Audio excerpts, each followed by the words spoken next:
যে আল্লাহকে মানে না, যে নবীকে মানে না। আল্লাহ কোরআনে বলেছে মুমিন যেন কোনো অবিশ্বাসীকে বন্ধুরূপে গ্রহণ না করে, মুমিন ইমানদার ছাড়া কাউকে বন্ধুরূপে গ্রহণ করতে, এটা আমার ইখতিয়ার।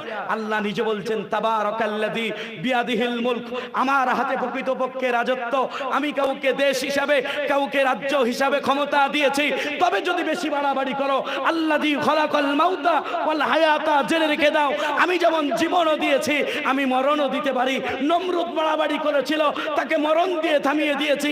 ফিরআউন বাড়াবাড়ি করেছিল, আল্লাহর সাথে গাদ্দারি করেছিল, আল্লাহর পয়গম্বরের উপরে অত্যাচার চালিয়েছিল। আল্লাহ মাননেওয়ালা, পয়গম্বর মাননেওয়ালা, তাদের উপরে অত্যাচার চালিয়েছিল। আল্লাহ ফিরআউনকে মউত দিয়ে থামিয়ে দিয়েছে। বেশি বাড়াবাড়ি করো না, সময়ের অপেক্ষা। আল্লাহ বলে আমি মউতের মালিক, যেমন হায়াতেরও মালিক। আমি আল্লাহ তোমাকে মউত দিয়ে থামিয়ে দিতে পারি। ঠিক না বেঠিক? কথা বলুন। আমি আপনার কাছেই বলছি, আপনি আমার ভাই। কার জন্য বলছি? যারা জালিম হিসাবে, যারা মুসলিম উম্মার উপরে, এমনকি মানুষের উপরে অত্যাচারের স্টিম রোলার চালিয়েছে, আমি তাদেরকে জানিয়ে দিতে চাই চেয়ার থাকবে, আপনি থাকবেন না, অন্যজন এসে বসবে। তবে যতদিন চেয়ারের ক্ষমতায় আপনি আছেন, ততদিন আপনি মানুষের সেবায় সর্বসময় নিজেকে ডুবিয়ে রাখুন। যদি ডুবিয়ে রাখতে পারেন, পৃথিবীর অনেক দূরে চলে যাবে সময়, কিন্তু আপনার কথা মনে রাখা হবে। যেমন খলিফাতুল মুসলিমিন হযরত ওমর রাদিয়াল্লাহু তাআলা আনহুর কথা এখনো একটা ছোট ছোট বাচ্চাদের জবানে জবানে আছে। জোরে বলুন। কারণ তিনি সত্যের জন্য লড়েছিলেন। ও দুনিয়ার মানুষ, আমার মূল কথাটা শোনেন। তাহলে কথা হলো, রাজত্ব কার হাতে? বলুন। জমিন কার?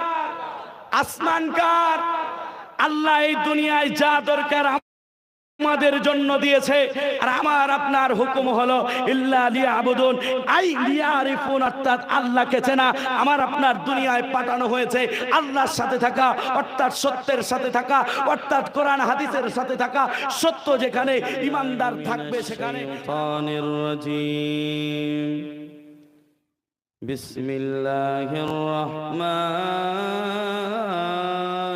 রহিম। قد خلت من قبلكم سنن فسيروا في الأرض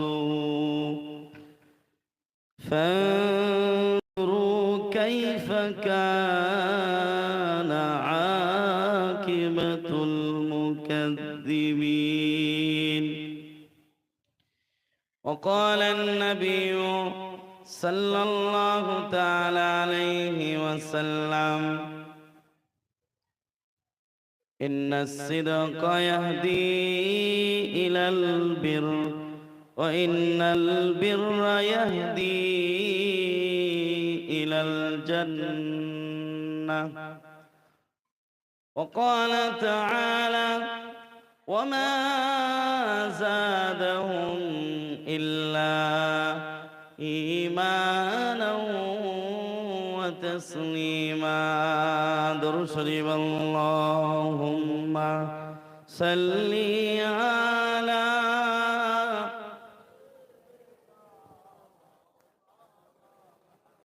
وعلى آل سيدنا.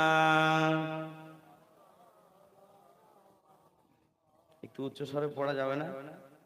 না, কোনো কষ্ট হচ্ছে আপনাদের? উচ্চ স্বরে পড়তে পারবেন তো ইনশাআল্লাহ? জিয়ারাতে মদিনা কি দিল মে হ্যায় তমন্না.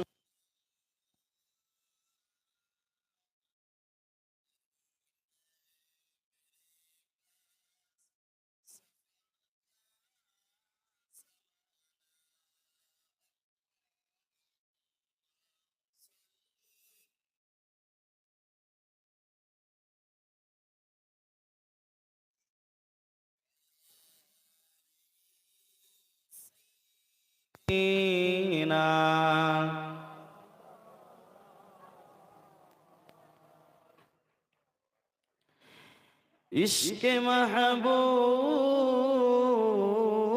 खुदा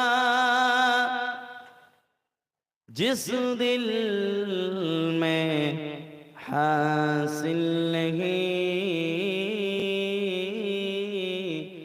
लाखों मोमिन हो मगर ईमान में कामिल नहीं। कलिमा ला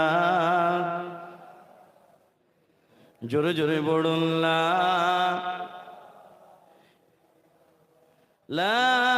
इलाहा इल्लल्लाह ला इलाहा इल्लल्लाह ला इलाहा इल्लल्लाह मुहम्मदुर রাসূলুল্লাহ।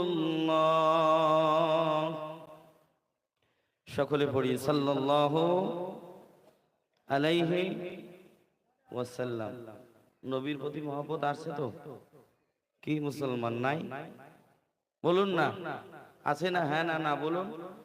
তাহলে নবীর প্রতি দরুদ সাল্লাল্লাহু আলাইহি ওয়াসাল্লাম পড়ছি, আপনাদের আওয়াজ বার হচ্ছে না।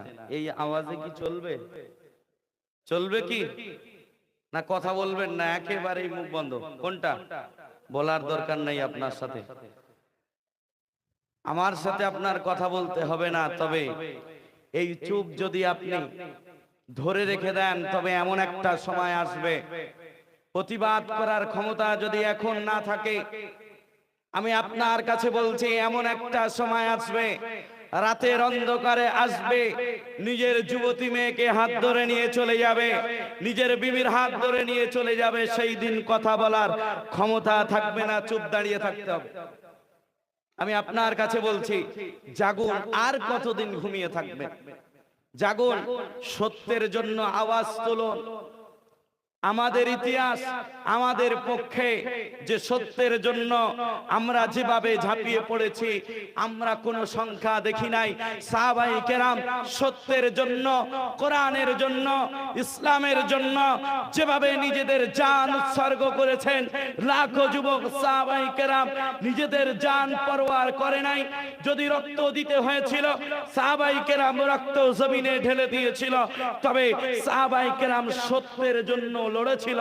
সাহাবায়ে কেরাম কখনো মাথা নত করে নাই, মাথা নত করেছিল আল্লাহর কাছে। জোরে বলুন, আরো জোরে বলুন।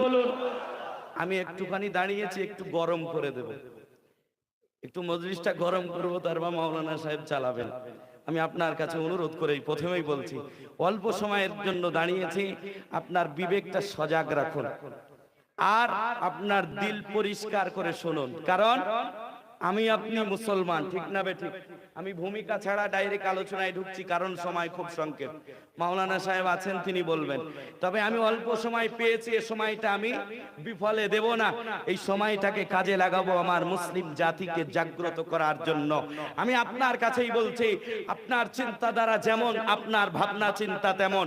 আমি আপনার কাছেই বলছি, আপনি চিন্তা করুন, ভেবে দেখুন, আমার আপনার পরিচয়, আসল পরিচয়, আমি আপনি মুসলিম, আমি আপনি আল্লাহর গোলাম এবং নবীর উম্মত, ঠিক না বেঠিক? কথা বলুন। এই পরিচয় নিয়ে আগাতে পারবো মুসলমান? আমার আপনার আলাদা কোনো পরিচয় আল্লাহ দেখবে না। আমার আপনার লেভেল যদি ইমানদার হয়, আমল যদি ঠিক থাকে, আল্লাহ বলে আয় আর জান্নাতে চলে যা। জোরে বলুন। ও দুনিয়ার মানুষ, আমার আব্বা জানেরা, আমার ভাই জানেরা, একটু গভীর মনোযোগ দিয়ে আমার আলোচনাটা শুনুন। অল্প সময়ের জন্য দাঁড়িয়েছি, দিলটাকে নরম করুন, সাফ করুন। আর আপনার কনসেপ্টটা ক্লিয়ার করার জন্য আমার কথাটা মেধার ভিতরে নেন আর চিন্তার মহাসমুদ্রে নিজেকে ডুবিয়ে দেন। আমি কি বলার জন্য দাঁড়িয়েছি একটু চিন্তা করবেন। কারণ আল্লাহ রাব্বুল আলামিন এই মানুষকে চিন্তাশীল জীব বানিয়েছে। আর এই মানুষ যদি চিন্তা না করে, ভালো জিনিস যদি না দেখে, ভালো কথা যদি না শোনে, আর ভালো কথা যদি চিন্তা ভাবনা না করে, ও দুনিয়ার মানুষ, আমার আল্লাহ পরিচয় দিলেন, উলাইকা কাল আনাম, এরা চতুষ্পদ জানোয়ার, বালহুম আদল, এর চাইতো নিকৃষ্ট। ও দুনিয়ার মানুষ, আমার আপনার আপনার শ্রেষ্ঠত্ব বোঝাই ততদিন থাকবে যতদিন আমি আপনি নিজের মেধাটাকে কাজে লাগাবো। আমার আপনার দৃষ্টিভঙ্গি যতদিন ভালো রাখবো, আমার আপনার শোনা, আমার আপনার শ্রবণ যদি ভালো হয়, তাহলে আমি আপনি শ্রেষ্ঠত্ব ধরে রাখবো। আর আমার আপনার পরিচয় মানুষ দেওয়ার পরেও যদি আমার আপনার চিন্তাধারা ঠিক না হয়, আমার আপনার দৃষ্টিভঙ্গি যদি ঠিক না হয়, আমার আপনার শোনা যদি ঠিক মতন না হয়, মানুষের মতন চোখ থাকবে, মানুষের মতন বডি থাকবে, তবে আল্লাহর খাতায় আমার আপনার পরিচয় হবে শ্রেষ্ঠ জানোয়ার। কি বলেন তো? কথাটা হয়তো কঠিন হচ্ছে, কিন্তু এটাই দরকার পরিস্থিতি সাপেক্ষে। ও দুনিয়ার মানুষ, আমার আব্বা জানেরা, আমার আব্বা জানেরা, আমার ভাই জানেরা, একটু গভীর মনোযোগ দিয়ে শুনুন। অনেকেই আছে এই উরুসকুল মজলিস বলুন আর মাহফিলি বলুন, অনেকেই আছে যে আমার পক্ষে যদি কথা বলে তার সাপোর্ট করব, নইলে এমন করব আর এই অনুষ্ঠান করতে পারবে না, হুমকি ধমকি দেব। তবে জেনে রেখে দাও, কোরআনের কথা শোনার পরে তিন শ্রেণীবার হয় কোরআনের শ্রোতা, তিন ধরনের। এক শ্রেণী আছে কোরআনের আলোচনা হলেই আলোচনা বন্ধ করার চিন্তা ভাবনা করে। আমি আয়াত পড়তাম, তাফসিরে দিতাম সংক্ষেপ সময়, সেই জন্য আমি আর যাচ্ছি না, পরিচয়গুলো শুনে যান। কোরআনের আলোচনা যেখানেই হবে, প্রথম নাম্বার শ্রেণীবার হবে, তারা আলোচনাই করতে দিবে না। আলোচনা করলেই হাঙ্গামা থেকে শুরু করে শোরগোল তৈরি করবে। ও দুনিয়ার মানুষ, আর তারা বলবে যেও না, ওই কোরআনের কথা শোনো না। এদের পরিচয় হলো এরা অবিশ্বাসী। দ্বিতীয় পরিচয়, ও দুনিয়ার মানুষ, আমার আব্বা জানেরা, আমার ভাই জানেরা, সঠিক কথা শোনার পরে নিজের মন মতন যদি না হয়, রাগ করে সাইড কেটে চলে যায়। নামাজের সময় নামাজ পড়বে, কিন্তু যখনই তার বলা হবে কোরআনটাকে সমাজে দাঁড় করাতে হবে, প্রতিষ্ঠিত করাতে হবে, সে সাথে সাথেই বলবে এখন সময় খারাপ, এখন পরিস্থিতি তত ভালো না, যেদিকে পানি পড়ছে সেদিকে ছাতা ধরি। ঠিক না বে ঠিক? এদের পরিচয় আপনারা জানেন, একদিকে এক রূপ, আর একদিকে আর এক রূপ। মুসলমানের কাছে এসে আর এক রূপ, আর একজনের কাছে গিয়ে আর এক রূপ। আমি আপনার কাছে বলছি, এরাই হলো পাক্কা মুনাফিক। কথা বুঝে আসছে আমার? খারাপ লাগলেও সমস্যা নাই, কারণ যদি রোগী ডাক্তারের কাছে যায়, গিয়ে বলে যে আমার রোগ কিন্তু অনেক বড়, তবে কোন কষ্টদায়ক কিছু করলে হবে না, ওপর থেকে যা হয় তাই করো, রোগ কোনোদিন ভালো হবে? সমাজের এমন পরিস্থিতি। আর আলেম যদি কোনো কঠিন কথা বলে, ওই দেখো কত গরম হচ্ছে, উগ্রপন্থী, তবে জেনে রেখে দাও, আমার আপনার কোরআন এবং আমার আপনার নবীর শরীয়তের ভিতরে এমন আছে, যেখানে গরম হওয়ার কথা সেখানে গরম হতে হবে, যেখানে নরম হওয়ার কথা সেখানে নরম হতে হবে। জোরে বলে। ও দুনিয়ার মানুষ, জেনে রেখে দেন, আমি আপনার কাছেই বলছি, আপনার বিবেকটা পরিবর্তন করুক, চিন্তাধারা ঠিক করুন। আপনার এখন ভাবার সময়। আপনি যদি সত্যকে সাপোর্ট করেন, তাহলে আখিরাতে সম্মান পাবেন। আর যদি মনে করেন আমাকে অমুকে বাঁচাবে, তবে জেনে রেখে দেন, আমার আপনার পরিচয় মুনাফিকি অবস্থায় কবরে যেতে হবে। ও দুনিয়ার মানুষ, তৃতীয় নাম্বার পরিচয়, কোরআনের কথা শোনার পরে যাদের দিল কম্পন দিয়ে উঠবে, যারা কোরআনের কথা শোনার পরে চুপটি মেরে কথা শুনবে, এরাই হলো মুমিন। জোরে বলুন। আর আল্লাহ বলেন, মুমিনদের জন্য আমি আল্লাহ জান্নাত তৈরি করে রেখেছি। ও দুনিয়ার মানুষ, আমার আব্বা জানেরা, আমার ভাই জানেরা, আমার আমি আপনার কাছে অনুরোধ করছি, বর্তমান পরিস্থিতিকে সামনে রাখুন। আমার আপনার উপরে এত আঘাত, আমার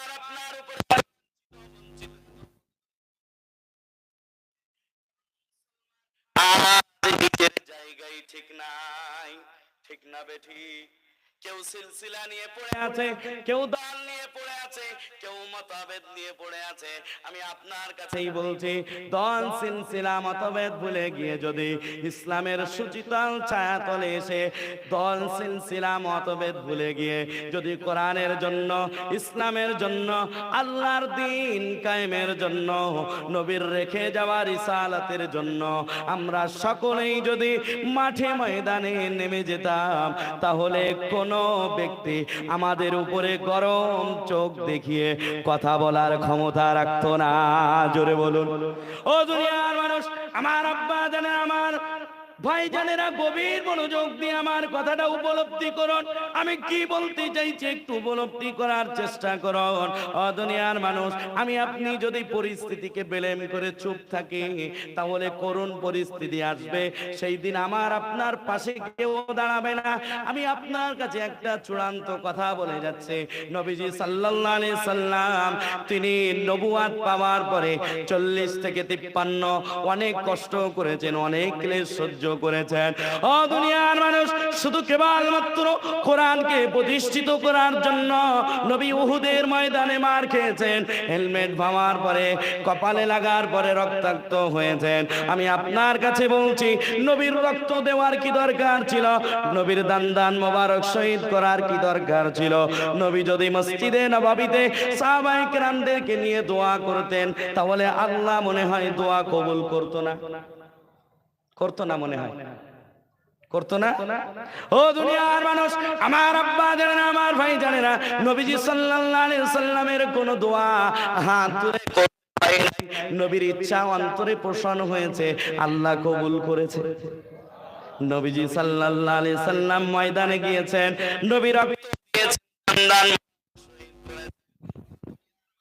আমি আপনার কাছে প্রশ্ন করছি, আপনি পরিস্থিতিকে দোষ দিয়ে চুপ আছেন। আমি আপনার কাছে প্রশ্ন করছি, নবীর রক্তের চাইতে আপনার রক্তের দাম বেশি নাকি? নবীর মাথার চাইতে আপনার মাথার দাম বেশি নাকি? ও দুনিয়ার মানুষ, নবী যেহেতু ময়দানে নেমেছেন, রক্ত দিয়েছেন, আমাদেরকেও সত্যের জন্য, ইসলামের জন্য, কোরআনের জন্য মাঠে ময়দানে নামতে হবে।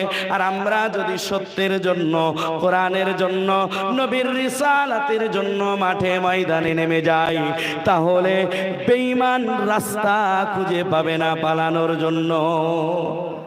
তবে আমাদের ঈমান লাগবে মজবুত। কি আল্লাহ বলছেন, ওয়ালা তাহিনু ওয়ালা তাহজানু ওয়া আনতুমুল আ'লাউনা, তোমরাই বিজয়ী হবে, তোমাদের উপরে রাজত্ব দেব, শর্ত হলো মুমিন হয়ে যাও। কথা বুঝে আসছে আমার? ও দুনিয়ার মানুষ, বুঝে আসছে? আওয়াজ দিতে হবে না, চুপ থাকুন। আমি নিজের মানুষ তো, গুরুত্ব নাই, আমার কথা মনে পড়বে একদিন ইনশাআল্লাহ, মনে পড়বে। আপনার মনে হচ্ছে এই কি বলছে, কোরআনের কথা যেই বলুক আপনাকে গ্রহণ করতে হবে। শুনুন ও দুনিয়ার মানুষ, আমার আব্বা জানেরা, আমার ভাই জানেরা, আমার আপনার উপরে এত কঠিন পরিস্থিতি, সাহাবায়ে কেরাম, আল্লাহর নবীর প্রিয় সাহাবীরা নিজেদের জানগুলো উৎসর্গ করে দিয়েছেন। আমি আপনার কাছে অনুরোধ করে বলছি, শুধু নামাজ নিয়ে থাকলে জান্নাত পাওয়া যাবে না, শুধু হজ নিয়ে থাকলে জান্নাত পাওয়া যাবে না, সত্যের জন্য ময়দানে নামতে হবে। নামবো তো ইনশাআল্লাহ? নামবো তো? যদি জান দিতে হয় দেব তো ইনশাআল্লাহ। কে কে রাজি আছি? নারায়ে তাকবীর, নারায়ে তাকবীর। ও দুনিয়ার মানুষ, শুনে রেখে দেন, আমার আব্বা জানকে গালি দিবেন, আমি নিজের কারণে চুপ থাকবো। আমার আম্মা জানকে গালি দিবেন, আমি নিজের কারণে চুপ থাকবো।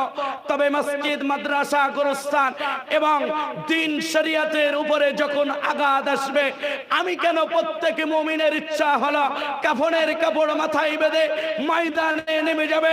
ইমানদার কোরআন বোঝে, ইমানদার সত্য বোঝে, ইমানদার কাউকে পরোয়া করে না। ইমানদার সত্যের জন্য, কোরআনের জন্য যখন মাঠে ময়দানে নেমে যাবে, তাহলে বাতিল যারা সত্যের বিপক্ষে, মিথ্যার পক্ষ নিয়ে চলছে, তারা পালাতে রাস্তা খুঁজে পাবে না। ঠিক না বেটি? অনেকেই বলছে এখন তো পরিস্থিতি খারাপ, যেদিকে পানি পড়ছে সেদিকে যায়। আমি আপনার কাছে অনুরোধ করছি, আল্লাহর একটা চূড়ান্ত ঘোষণা শুনুন। যেহেতু আমার এলাকার লোককে পেয়েছি, সঠিক কথাটা, কোরআনের কথাটা তুলে ধরতে হবে, এটা আমার দায়িত্ব। ও দুনিয়ার মানুষ, আল্লাহর পরিষ্কার ঘোষণা শোনেন। আমি আপনি যদি পরিস্থিতিকে বেলেম করে যারা আমাদের শত্রু, আমি আপনার কাছে অনুরোধ করে বলে যাচ্ছি, আপনার বিবেকের খোরাকের জন্য যারা আল্লাহকে মানে না, যারা নবীকে মানে না, যে আল্লাহ না চাইতে চোখ দিয়েছে, যে আল্লাহ না চাইতে বডির সমস্ত কিছু এক টেক্সচার বানিয়ে দিয়েছে, ও দুনিয়ার মানুষ, সেই ব্যক্তি যদি আল্লাহকে না মানে, সেই ব্যক্তিটা আমার আপনার বন্ধু কিভাবে হয়? শুনে রেখে দেন, জেনেও রেখে দেন, পরিস্থিতি এমন হবে, সময়ের অপেক্ষা তারাও আমাদের বুকে ছুরি মারতে দেরি করবে না। কারণ যে আল্লাহকে মানে না, যে নবীকে মানে না, আল্লাহ কোরআনে বলেছে মুমিন যেন কোনো অবিশ্বাসীকে বন্ধু রূপে গ্রহণ না করে। মুমিন ইমানদার ছাড়া কাউকে বন্ধু রূপে গ্রহণ করতে বলুন পারে না। বলুন ও দুনিয়ার মানুষ, হয়তো আপনার পিছনের ভয় আছে, অমুকে কি বলবে। শুনে রেখে দেন, আপনার মনে হয় ক্ষমতা অনেকের হাতে আছে, আল্লাহ নিজে বলছেন তাবারাকাল্লাযী বিয়াদিহিল মুলক, ক্ষমতা আমার হাতে। জোরে বলুন, এই মোবাইলের মালিক আমি? হ্যাঁ না না বলুন। এই মোবাইলটা আমি কিছু সময়ের জন্য অন্য কাউকে দিতে পারি চালানোর জন্য, তবে সে জিনিসের মালিক? বলুন, মালিক নয়। আমি তার কাছ থেকে কেড়ে নিয়ে অপরের হাতেও দিতে পারি, এটা আমার এখতিয়ার। আল্লাহ নিজে বলছেন তাবারাকাল্লাযী বিয়াদিহিল মুলক, আমার হাতে প্রকৃতপক্ষে রাজত্ব। আমি কাউকে দেশ হিসাবে, কাউকে রাজ্য হিসাবে ক্ষমতা দিয়েছি। তবে যদি বেশি বাড়াবাড়ি করো, আল্লাযী খলাকাল মাউতা ওয়াল হায়াতা, জেনে রেখে দাও, আমি যেমন জীবনও দিয়েছি, আমি মরণও দিতে পারি। নমরুদ বাড়াবাড়ি করেছিল, তাকে মরণ দিয়ে থামিয়ে দিয়েছি। ফিরআউন বাড়াবাড়ি করেছিল, আল্লাহর সাথে গাদ্দারি করেছিল, আল্লাহর পয়গম্বরের উপরে অত্যাচার চালিয়েছিল। আল্লাহ মাননেওয়ালা, পয়গম্বর মাননেওয়ালা, তাদের উপরে অত্যাচার চালিয়েছিল। আল্লাহ ফিরআউনকে মউত দিয়ে থামিয়ে দিয়েছে। বেশি বাড়াবাড়ি করো না, সময়ের অপেক্ষা। আল্লাহ বলে আমি মউতের মালিক, যেমন হায়াতেরও মালিক। আমি আল্লাহ তোমাকে মউত দিয়ে থামিয়ে দিতে পারি। ঠিক না বেঠিক? কথা বলুন। আমি আপনার কাছেই বলছি, আপনি আমার ভাই। কার জন্য বলছি? যারা জালিম হিসাবে, যারা মুসলিম উম্মার উপরে, এমনকি মানুষের উপরে অত্যাচারের স্টিম রোলার চালিয়েছে, আমি তাদেরকে জানিয়ে দিতে চাই, চেয়ার থাকবে, আপনি থাকবেন না, অন্যজন এসে বসবে। তবে যতদিন চেয়ারের ক্ষমতায় আপনি আছেন, ততদিন আপনি মানুষের সেবায় সর্বসময় নিজেকে ডুবিয়ে রাখুন। যদি ডুবিয়ে রাখতে পারেন, পৃথিবীর অনেক দূরে চলে যাবে সময়, কিন্তু আপনার কথা মনে রাখা হবে। যেমন খলিফাতুল মুসলিমিন হযরত ওমর রাদিয়াল্লাহু তাআলা আনহুর কথা এখনো একটা ছোট ছোট বাচ্চাদের জবানে জবানে আছে। জোরে বলুন, কারণ তিনি সত্যের জন্য লড়েছিলেন। ও দুনিয়ার মানুষ, আমার মূল কথাটা শোনেন। তাহলে কথা হলো, রাজত্ব কার হাতে? বলুন, জমিন কার? আসমান কার? আল্লাহ এই দুনিয়ায় যা দরকার আমাদের জন্য দিয়েছে, আর আমার আপনার হুকুম হলো ইল্লা লিয়াবুদুন আই লিয়ারিফুন, অর্থাৎ আল্লাহকে চেনা। আমার আপনার দুনিয়ায় পাঠানো হয়েছে আল্লাহর সাথে থাকা, অর্থাৎ সত্যের সাথে থাকা, অর্থাৎ কোরআন হাদিসের সাথে থাকা। সত্য যেখানে, ইমানদার থাকবে সেখানে। আর আমার আল্লাহ তিনি ঘোষণা দিয়ে বলছেন ইয়ানসুরুকুমুল্লাহু ফালা গালিবা লাকুম, আল্লাহ রাব্বুল আলামিন তিনি বলছেন, আর আমি আল্লাহ যদি তোমাদের সাহায্য করি, তোমাদের উপরে আর কেউ জয়যুক্ত হতে পারবে না। জোরে বলুন, আল্লাহর সাহায্য যদি আমাদের সাথে থাকে, আমাদের সংখ্যা কম হলেও সমস্যা। বলুন, অনেকেই মনে করছে সংখ্যা অপরের বেশি, ক্ষমতা অপরের বেশি, আমি তার কাছে যাই, আমাকে বাঁচিয়ে দেবে সে। জেনে রেখে দেন, আল্লাহ বলছেন ইয়ানসুরুকুমুল্লাহু ফালা গালিবা লাকুম, আল্লাহ বলেন আমি যদি তোমাদের সাহায্য করি, তোমাদের উপরে কেউ জয়যুক্ত হতে। আল্লাহ তারপরের আয়াতটা শুনুন, ওয়া ইয়াখযুলকুম ফামা যাল্লাযী ইয়ানসুরুকুম মিন বাদি। আল্লাহ বলেন ওয়া ইয়াখযুলকুম, আমি আল্লাহ যদি তোমাদের তাড়িয়ে দিই, অর্থাৎ সাহায্য না করি, ফামা যাল্লাযী, কে আছে এমন, ইয়ানসুরুকুম, তোমাদের সাহায্য করবে, মিন বাদি, আমার পরে, অর্থাৎ আল্লাহর পরে। কে বলছেন এটা? বলছেন কে? আমি আপনার কাছে বলে যাচ্ছি, শুনে রেখে দেন, ভেঙে পড়ার কোনো কারণ নাই। ইতিহাস আমাদের সাক্ষী। আমরা 313 জন নিয়ে, আমাদের হাতে কোনো অস্ত্র ছিল না, কোনো কিছু ছিল না, তবে 1000 জনের ঊর্ধ্বে যাদের অস্ত্র শস্ত্র, যারা ট্রেনিং প্রাপ্ত ছিল, তাদের কাছ থেকে এই 313 জন জয় ছিনিয়ে এনেছে। কি কারণে? একটাই, সেটা হলো ঈমানি জজবা থাকার কারণে। জোরে বলুন, আরো জোরে বলুন। কারণ আপনি আজকে প্রমাণ করে দিয়ে যান, এখানে ইমানদার আমরা সকলেই তো, এখানে কোনো মুনাফিক নাই তো। কে কে ইমানদার? হাত তুলে দেখি। আলহামদুলিল্লাহ, আল্লাহ মজলিসকে কবুল করুক। সকলে বলুন, সকলে একবার জোরে সুবহানাল্লাহ হবে তো? আমি যখন বলবো, যাতে যারা বাতিল, যারা মিথ্যা নিয়ে, যারা দুনিয়ার ক্ষমতা নিয়ে মুসলিম উম্মার উপরে চড়াও হওয়ার চেষ্টা করছে, তাদের আমরা সাক্ষী দিতে চাই, আমাদের সম্পদের জন্য, আল্লাহর সম্পদের জন্য যদি রক্ত দিতে হয় রক্ত দেব, যদি জান দিতে হয় হাজারো লাখো যুবকের জান দিতে প্রস্তুত, যদি শরীর থেকে মাথা আলাদা করতে হয় তাও প্রস্তুত। তবে আমরা কোন রকম ভাবে আমাদের সম্পদ নিজেদের হাত থেকে যেতে দেব না, ইনশাআল্লাহ। সকলে বলুন ইনশাআল্লাহ। একবার সকলেই সুবহানাল্লাহ হবে, আরো জোরে। আল্লাহ কবুল করুক। আমি আপনাদের কাছে একটাই কথা, একটাই মেসেজ, যে রব যদি আমাদের সাথে থাকে, আমাদের চিন্তা। ফেরাউনের রব ছিল না, মুসা আলাইহিস সালাতু ওয়াস সালামের রব ছিল। বিজয় লাভ করেছে কে? মুসা আলাইহিস সালাতু ওয়াস সালাম। নমরুদ কত বড় বাদশা ছিল, তার রব ছিল না, তবে ইব্রাহিম আলাইহিস সালাতু ওয়াস সালামের রব, মালিক ছিল। কে জয়ী হয়েছে? ইমানদারের প্রথম জিন্দেগি একটু কষ্টদায়ক হয়, তবে আমরা জানি যখন একটা গর্ভবতী মহিলার ব্যথা শুরু হয়, তখন আমরা জানি একটা ফুটফুটে সন্তানের আগমনের সময় আসে। রাত যত গভীর হয়, তখন রাতকে ভেদ করে, শবে সাদিককে ভেদ করে সূর্য ঘনিয়ে আসতে সময়টা তাড়াতাড়ি আসে, ঠিক না বে ঠিক? কথা বলুন। আমরাও জানি আমাদের কষ্ট হচ্ছে, তবে সময় পরিবর্তন হতে বেশি দিন লাগবে না। ইসলামের জয় হবেই ইনশাআল্লাহ। ইসলামের জয় হবে, ইসলামের জয় হবে, কোরআনের জয় হবে, নবীর রিসালাতের জয় হবে। সকলে বলি ইনশাআল্লাহ। আপনার কাছে অনুরোধ করে যাচ্ছি, আপনার ঈমানটাকে বাঁচান, ঈমানকে রক্ষা করুন। কার কাছে গেলে নিজের ঈমান নষ্ট হবে চিন্তা করুন। আমি আপনার কাছে, অনেকেই বলছে মিজান এত কথা বলছে কেন, এর কি ধান্দা অন্যরকম নাকি? আমার নিয়ে সমালোচনা শুরু হয়েছে। না ভাইজান, ওয়াল্লাহি তাল্লাহি বিল্লাহি, আমি আল্লাহর কসম খেয়ে আমার জাতি, আমার এলাকাবাসীর কাছে আমি বলে গেলাম, আমি কোনো উদ্দেশ্য নিয়ে কথা বলি না। আমার উদ্দেশ্য হলো কোরআন এবং সুন্নাহ এবং ইসলাম, এটাই আমার উদ্দেশ্য। কোন ব্যক্তিকে সাপোর্ট করার উদ্দেশ্য আমার নাই। তবে যারা কোরআনকে সাপোর্ট করবে, নবীকে সাপোর্ট করবে, সত্যকে সাপোর্ট করবে, আমি তাকে সাপোর্ট করবই অবশ্যই। আমার জানও দিতে যদি হয় আমি দিতে প্রস্তুত, তবে সত্য ছাড়া অন্য কোথাও যাব না। আল্লাহ নিজে বলেছেন, যারা সত্য নিয়ে থাকবে, ওয়া কানা হাক্কান আলাইনা নাসরুল মুমিনিন। আল্লাহ নিজে বলছেন, যারা সত্য নিয়ে থাকবে তারাই মুমিন, আর মুমিনের সাহায্য করার দায়িত্ব আমি আল্লাহ। সাহায্য করার দায়িত্ব কার? ইমানদার সংখ্যা দেখে না, ইমানদার দেখে সত্য আছে কোথায়। মনে থাকবে ইনশাআল্লাহ আমার কথাটা?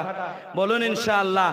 আর একটা কথা, সেটা হলো আমার আপনার ঈমান মজবুত করতে হবে। মুজাদ্দিদ জামান আল্লাহর ওলি আল্লামা আযান গাছী রাহমাতুল্লাহ আলাইহি তিনি বলেছেন, বাবা তোমরা যদি এই রূহটাকে উন্নতি করতে চাও, তোমার গাড়ি বাড়ি সব তো ঠিক আছে, সব দিকে তুমি ডেভেলপ করে নিয়েছো, তবে তোমার অন্তরের দিক দিয়ে যেটা আসল, ওয়াযালিকা জাযাউ মান তাযাক্কা, প্রকৃতপক্ষে জান্নাত তাদের যারা নিজেদের অন্তর পরিষ্কার করেছে। জোরে বলুন। অনেকেই নামাজ পড়ে, নিজের আপন ভাইয়ের সাথে হয় না, আছে না? নিজের বোনের সম্পদ নিয়ে রয়েছে, বলছে আমার বাপ দাদা দিয়ে গেছে। বলে আমার দাদু আমার নামে লিখে গেছে, বোনের নামে দিয়ে যায় নাই। আমি একটা মাসআলা শুনে যাচ্ছি, শোনেন। দাদু তো ভুল করেছে, বাপও ভুল করেছে, এটা শুধরে নেওয়ার সুযোগ আছে। আপনি নিজের বোনের সম্পদটা বুঝে দিয়ে আল্লাহর কাছে দোয়া করুন, আল্লাহ আমার দাদা আগেকার মানুষ ছিল, আল্লাহ হয়তো ততটা শরিয়াত জানতো না, আমার নামে লিখে গিয়েছে, তবে আমি সত্যটা আমার বোনের হকটা আমি দিয়ে দিলাম। ও আল্লাহ, এর ওসিলা করে আমার বাপ দাদার ক্ষমা করে দাও। আল্লাহ ক্ষমা করে দিতে পারে কি পারে না? তবে আমি যদি বলি আমার দাদা দিয়ে গেছে, আমার বোনের দেব না, মার খেতে হবে কি হবে না? দাদাও খাবে, বাপও খাবে, তুমিও খাওয়ার জন্য প্রস্তুত হও। তাহলে নামাজ পড়ে শুধু জান্নাতি হওয়া যাবে না, নিজের দিল সাফ করতে হবে, পাড়া প্রতিবেশীর সাথে ভালো ব্যবহার করতে হবে, মানুষের সাথে উদারতার সাথে উদারতার মন নিয়ে চলতে হবে। পারবো ইনশাআল্লাহ? বলুন ইনশাআল্লাহ। সেই কথা মুজাদ্দিদে জামান বলছে, তোমার রূহ যদি উন্নতি করতে চাও, প্রথম নাম্বার বিনা কাজায় নামাজ পড়ো। পড়বে ইনশাআল্লাহ? বলুন ইনশাআল্লাহ। দ্বিতীয়, কোরআন তেলাওয়াত করবে। চতুর্থ, তৃতীয় হালাল রুজি খাবে, আর চতুর্থ হলো আল্লাহর ভয় রাখবে। এই চারটি জিনিস যদি থাকে, আপনার রূহ উন্নতি হবে, ডেভেলপ হবে, আর আপনার ঈমান মজবুত হবে। যার ঈমান ঠিক আছে তার সব। বলুন, ঈমান ঠিক না থাকলে নামাজ কবুল হবে? বলুন, আপনি অল্প আমল করুন কিন্তু ঈমানটা ঠিক রাখুন, ধরে রাখার চেষ্টা রাখুন। এই অল্প আমলটাই যথেষ্ট ঈমানের খাতিরে আল্লাহ আপনাকে জান্নাত দিয়ে দেবে। জোরে বলুন। আল্লাহ আমাদের সকলকে শোনার থেকে বেশি বেশি, আমি গুনাহগারকে আমল করার, বলার থেকে বেশি বেশি আমল করার তৌফিক দান করুক। সকলে বলুন আল্লাহুম্মা। আরো জোরে বলুন। আমাদের ছিল এক সোনালী অতীত, নাড়িয়ে দিতাম সব জালিমের ভিত। আইন ছিল শুধু ইনসাফেরই, জুলুম রুখে দিতে হতো না দেরি। আমাদের সে অতীত হারিয়ে গেছে, মাজলুম তাই আজকে দে মরে। হারিয়েছি যা তাকে পাবো ফিরে, তুমি না জাগলে হে যুবক, তাকে কে জাগাবে? ইয়া শাবাব ইস্তাইকিজ, ইয়া শাবাব ইস্তাইকিজ। হে যুবক জেগে ওঠো, হে যুবক জেগে ওঠো।